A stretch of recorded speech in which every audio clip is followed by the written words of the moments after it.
We need a modern mathematical understanding to perceive its deepest symbol and to recognize it for what it truly is, a three-dimensional shadow of a hypercube.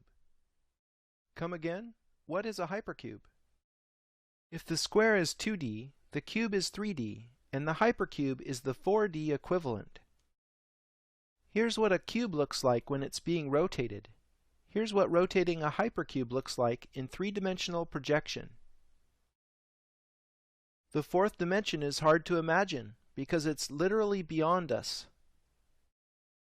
You might be interested to learn that four spatial dimensions were known far before the birth of modern science.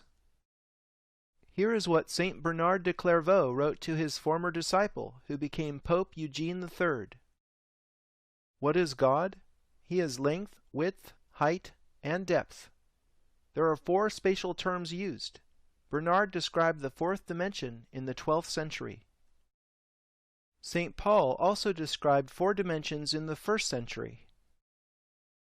Some physicists believe the universe is made of 10-dimensional superstrings, but 6 of them have curled up into unimaginably small size. The 4 remaining dimensions express the architecture of the universe. Recall how I saw in the union of both Louvre pyramids the knowledge of how energy flows from the Sun through hyperspace into planetary bodies. In addition, the Earth is measured by a hypercubit whose edge length of 6/5 relates macrocosm to microcosm. The Earth is therefore a hyperdimensional object, even though with our normal perception we experience both the Earth and ourselves as being only three-dimensional. Another projection of the hypercube into 2 dimensions looks like this. Do you see the octagram star within? This is where it all comes from. The Sun is a hypercube. Recall Metatron's cube. Now that we understand the Grand Arch, we perceive Metatron's cube as Metatron's hypercube. This 4D solar symbol appropriately contains the 3D star tetrahedron and the 2D Star of David. We see now why these sacred diagrams are both called stars, because they are projections of our Sun, which is itself a star. To make all of this four-dimensional geometry easier to understand, it helps to bring it down a level. Unfolding a square gives you a line. Unfolding a cardboard cube gives you a cross. Unfolding a hypercube gives you a cross made of cubes. Salvador Dali started with this idea when he painted the Corpus Hypercubus. He depicts the crucifixion, yes, but what is he really saying? Corpus Hypercubus is the ascended body as hypercube. In analytic cubism, the art movement that anticipated Dali's surrealism, Picasso and Braque depicted objects from a multitude of viewpoints in an effort to see all sides at once.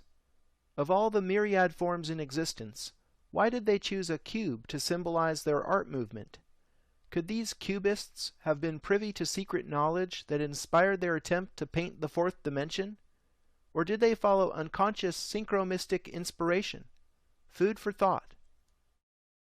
So now we have the human body, the Earth, and the Sun symbolized as hypercubes. 3 cubes if you want to use a 3D symbol. So which is it?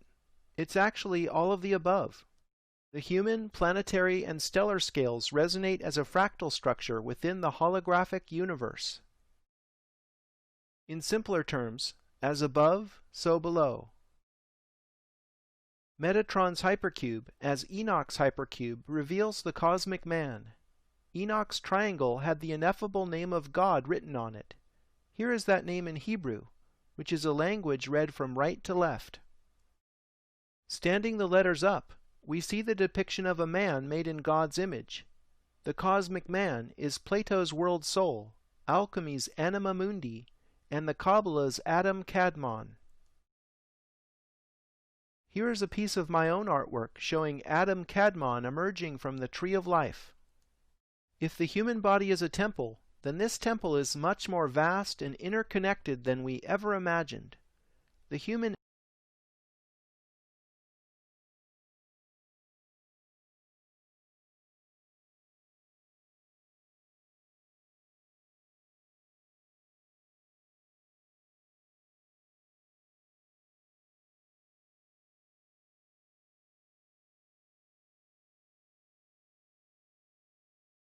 The cosmic man is Plato's world soul, alchemy's anima mundi, and the Kabbalah's Adam Kadmon.